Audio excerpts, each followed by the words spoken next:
Hello everyone, good morning, and today on this video I'll be talking about my first impressions on PUBG Black Budget. I got a chance to play the closed alpha on these 3 days, and I want to share you guys what I thought about the game. First off, what is PUBG Black Budget? Well, PUBG Black Budget is an extraction shooter built around tension, survival, and the unknown. The best comparison I could give to you guys is if Tarkov uncycled the frontier at a baby. Basically, instead of facing scabs and human AI, you face monsters, beasts that hunt you down, and sometimes some Black Ops soldiers that run in squads. So let's start with the pros. First off, the pros are it's really friendly to new players. Unlike Tarkov, where you don't know anything about the game, especially when you start, about where the extractions, about where your quest objectives are besides the maps, this one is really different. First off, you got a map system. This map system will highlight the important items and tasks you need to do for each mission that appears on your left on your PDA. This PDA is always accessible to you in raid, whatever you're doing. Next up is the guns and ammo are balanced in general. I didn't really seem to see like unbalanced on most of the guns or ammo or anything. Most of them seem like they have their own purposes, like for range, for being close and everything. I did try most all of them, and to be honest, they always felt good. After the guns being and the gear being mostly balanced, one thing I have to talk about is the ambience and the general idea of the monsters and soldiers AI in the map. They do have potential for lore and story related quests. I know some of the quests already try and put some lore into it when you read about them. Like for example, you have a quest, you have to get like the database of some guy, yeah, some scientist, and he's like in a project that is really important about the biology of the zone and everything. Something like that for those that like having a game with purposes. I can see like having potential for lore and you understanding the story, and maybe that's something you like. Other than that, you also have a good customization of your base. So here, like for example Tarkov, when you go inside your base, you are the responsible one for putting the stations down on your base. You get the items, you get the money you pay, but then it lets you like put it where you want it inside that base. And the good thing is there's also expansion. Once you get the items that are needed for the expansion of the base, you can do that. And the good thing is once you expand your base, it does let you remove the stations you have and put them on the new location where your expanded base is now. So expanding the base, there's no problem. You can like reorganize everything, and overall it's pretty good. The game also comes with VoIP, like most games come, right? Which is also a potential for funny clips, for teaming up with other people and everything. Again, I don't think they have rules about, for example, when you're playing solo, you may mostly go against other solo people. I don't know if there's any rules about like teaming and everything like that. I don't think they got far on it, but we're gonna have to see how they do the rules about you teaming up, and then taking advantage of that, going against other solo players and everything like that. Besides that, it's also easy to modify your armor and weapons once you get the stations going. And getting these stations is pretty easy. I think you can get them at like level 3 or level 5, which again doesn't take that long. You basically go into like 3-4 raids, do a couple of quests, which are like 4 or 5, the easy ones, and you already get access to building your guns, like putting the grips, putting scopes, and everything. I will say something, getting the basic stuff like some grips and some scopes does take you to get level 3 or 5 to get the station, and then I think you have to do at least level 2 rep with most of the traders to get at least a scope going. So you'll be like stuck with iron sights for at least like a couple few beginning raids, which again can be bad for someone, because I think even Tarkov lets you have like those shitty ass scopes at level 1 or level 2, to put inside your gun, and here you don't really have that access. But again, that can easily be solved by they adding like 1 or 2 scopes to level 1 traders, not really that good ones, that just fix that problem, right? So those are some of the pros about the game. Now let's move to the cons, right? So the biggest con I have about the game is too quiet. Like literally what I mean is you spawn in and you already feel like there's no ambience noise or something like that. It just feels like too quiet, you know, especially if you're spawning like inside on a forest, because the beginning starting area is like just a forest with like the water and everything, and you don't hear that much. Literally, if there's no animals or someone just shooting a gun right at the beginning, there will just be nothing. Like, you hear your footsteps and then nothing else. It'll just be that much quiet. And to be honest, it's just too quiet, you know. I do want them to add some ambient noises. That doesn't have to be much, but something just doesn't feel like the game is just like empty, you know. I remember I was streaming it, and sometimes it was getting on my brain that I was like, holy shit, this is just so quiet. It's making me like, for someone that played Tarkov a lot, you know, where it's not really that quiet, there's always something going on. It did seem a bit quiet to me. Moving on, I think the anomaly moves too fast in a map, especially if you spawn mid-match. If you spawn mid-match, there's an option where you can like choose or not. So again, you can decide to not spawn in mid-match. I decided to because I wanted to get as much games as I could possibly could. If you spawn mid-match, I can say 2 zones are already going to be inaccessible to you. They're already going to be pushed by the anomaly. Normally, if you spawn on a starting lobby, it'll just be 1 zone that you cannot spawn. If you have any PvP at all, I'm gonna be honest, any PvP that you don't one-tap the player, like you play a bit like he hits you, you hit him, you go to like heal or take cover or something like that. You know, a general good PvP experience, you don't get one-tapped, you heal, you go back and forth. You're gonna realize that when you kill that player, when he kills you, and then finish looting you, basically you're gonna have to move already. And when I move already is, it moves like a battle royale, basically. So, like, it goes from outside to inside. So, I will say 30% of the map is already inaccessible for you. And you're forced to go a bit more to the middle. And I mean, it doesn't feel right, you know? It doesn't feel right that you're having a good PvP experience. And it's like, okay, 40% of the map is already gone. I guess I'll have to contend with the middle of the part, you know? And besides that, I think the anomaly does deal way too much damage from when you're outside. For example, if you're fighting someone and you're both on the outside of the anomaly, once you kill that someone and then the anomaly starts moving, you don't really have time to loot them. And I mean, generally you don't have time to loot them. You have time to maybe go to his body, loot his gun, and then you don't have time. You want to know why? Because when you loot him and he has a full backpack, it takes some time to see what's inside the backpack, you know? Just like Tarkov.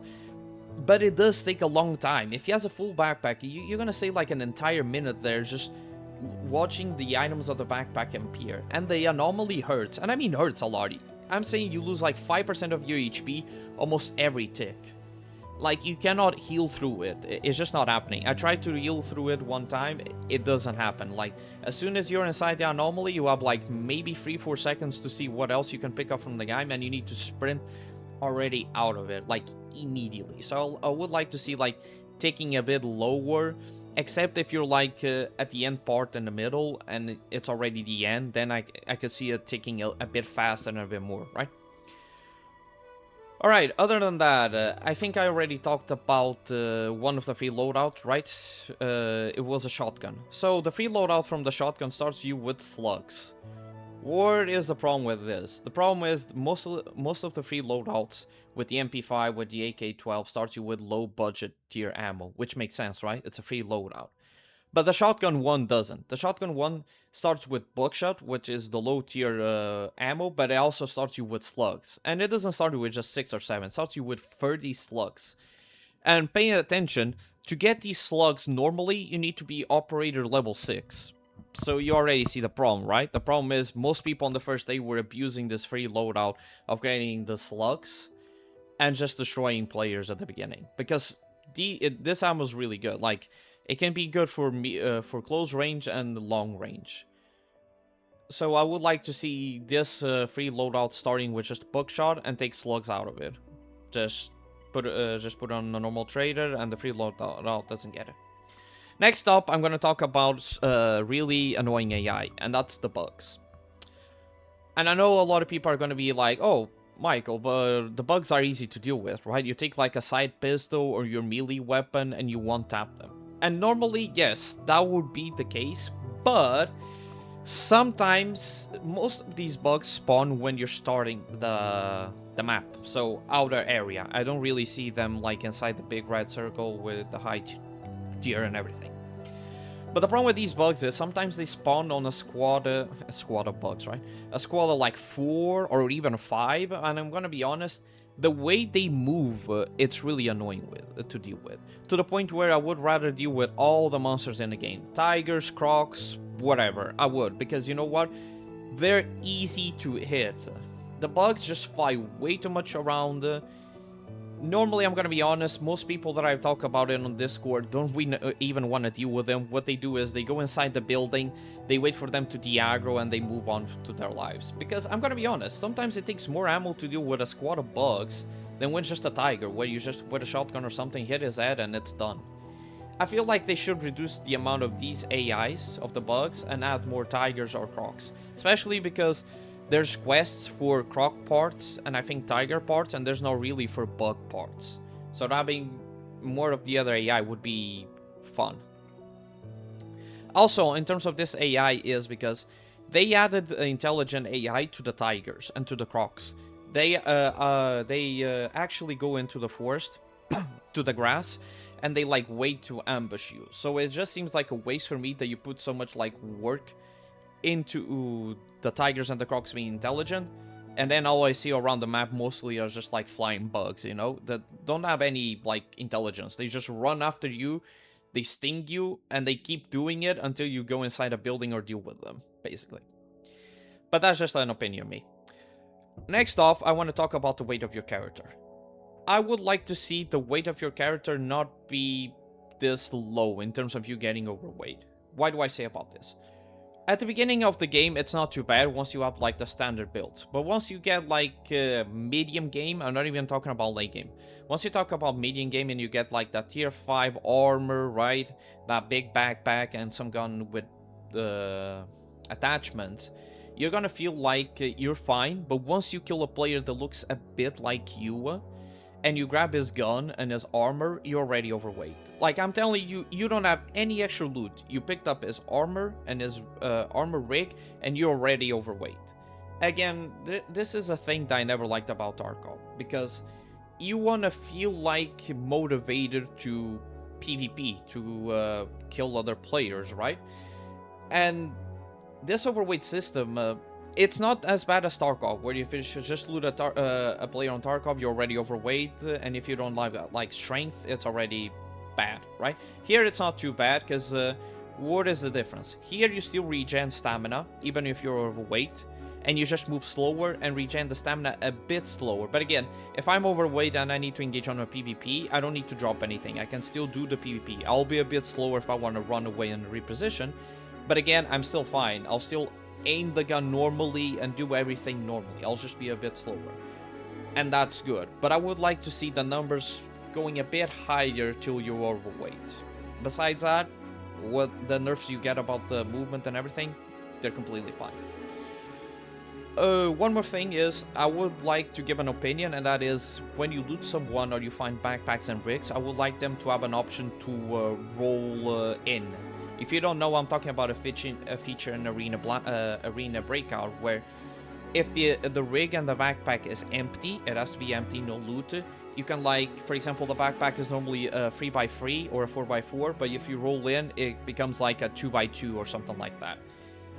What does this mean? It means like when you kill someone, and for example at the starting of the match they don't have much, you can still get their backpack and save you some money or everything, or get their armor rig, you know, easily into your thing. I think that would like make so you want to PvP more if you give like these kind of options. And I know some people are gonna be like, oh, but they're just copying straight out of another game, and I'm like, yes, I understand, but like copying certain aspects that are good from other games, there's no problem about that. You can then give your own personal touch and it's good, you know. But you take good ideas from other games and you implement them on yours. You don't just like ignore what is good and be like, I'm just gonna do my own thing, that and not like see what the competitive games are doing, you know, the good stuff. Other than that, I just have one last opinion, and that is time-based quests. So in this game, you do have time-based quests. Again, this could be annoying for someone or not. For me, it wasn't, because I had fun with the gameplay, so I wouldn't mind like waiting until the quest was done on my stations and then going back into the game. So what do I mean about time-based quests? You're gonna have some quests that tell you to collect some items from the map. After you collect those items from the map, it's gonna tell you that you need to go to the station that you built, which is easily to do, and you're gonna have to wait 2 real-time hours for the investigation to complete before you can move on with that quest. Again, this is gonna be annoying because some people don't want to wait, but for me, I didn't really mind, because you could go into the map and do something else, right? Get some items to build better gear, build better stations, whatever. But I will leave it up to you guys here, so you know, like, you're gonna have these kind of quests where you're just gonna have to wait 2 real-time hours. Potentially, maybe more, I don't know. Some of the quests were 2 hours. I don't know if this escalates to 3, 4 hours or more, but I would hope not. 2 hours, I think it's already a good place for it to be. And that's basically most of the pros and cons I had while playing. Overall, I do think the game has a solid basic and foundation here. It does have a potential on the market to be something else. Again, I do think it is a combination of Tarkov and Cycle the Frontier, right? But I think it can become its own thing, because it does have a cool ambience, and it has that kind of like, I don't know if you guys played a bit of Crysis, where you would like play on the forest, deal with beasts, but then you will find out that the human AI would be like experimenting on the biology, maybe trying to create some beasts that would like terrorize people or be used for terrorism, right? And then you have the Black Ops guys just being posing and like mysterious and all that like that. You know, there is potential to create good lore and good stories about this. And to be quite honest, people might be like, oh, but this is an extraction shooter, I don't need that much lore and story. Let me tell you, it does do a difference having good story and good lore. It really does. It can be like something that makes you like interested in a game and want to at least finish the game one time to know what the hell is going on, you know? And besides that, the solo experience is good. I cannot talk about team experience because I didn't have any teammates that got into the alpha to try, or they were on vacation, so I couldn't get in. But this is where you guys come in. I want to know the opinions you guys have about the game. If you got into the alpha, if you played with your teammates, what do you think about it? If you did watch other streamers, what were your first like opinions about what you saw? And if you do see yourself like trying it or not. So yeah, that will do it for the video. Thank you guys for hearing me out. I did want to get like some of my opinions out about the alpha. I'll be 100% going for it, and I do hope they improve, and I'll keep you guys posted on the future content about it. But that'll be for it. I hope you guys have a rest of a good day, and I'll see you guys later.